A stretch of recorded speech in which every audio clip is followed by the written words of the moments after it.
اگر تمہاری دعاؤں نے نماز سے تہجد تک کا سفر طے کر لیا ہے تو یقین کر لو قبولیت بہت قریب ہے۔ اللہ تعالیٰ تہجد کو ان لوگوں کے نصیب میں لکھتا ہے جن کی دعاؤں کو نصیب کا لکھا بدلنا ہوتا ہے۔ معجزے منتظر ہے رونما ہونے کے لیے، تم اٹھو تو صحیح لال عبادت کے لیے۔ تہجد میں اللہ تعالیٰ نے ایسی طاقت رکھی ہے جس کا مقابلہ دنیا کی کوئی طاقت نہیں کر سکتی۔ سب کچھ ممکن ہے تہجد کی دعاؤں سے۔ تہجد پڑھنے والوں کے لیے تو غیب سے معجزے اتارے جاتے ہیں، اور تہجد کی دعاؤں میں جس کا ذکر ہونا وہ محبت بہت پاک ہوتی ہے۔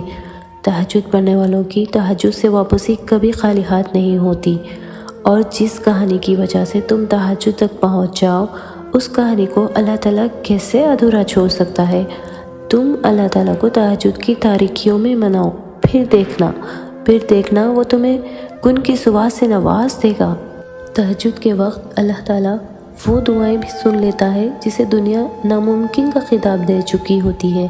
اس بار تہجد میں مانگنا اور خوب مانگنا ممکن ہے کہ ناممکن وسیلوں سے قبولیت نصیب ہو جائے، اور جو دعا تمہیں تہجد تک لے آئے اس دعا کے قبول نہ ہونے کے وسوسے دل میں نہیں آنے دینا، کیونکہ جو مانگا ہے وہ تمہیں مل کر ہی رہے گا۔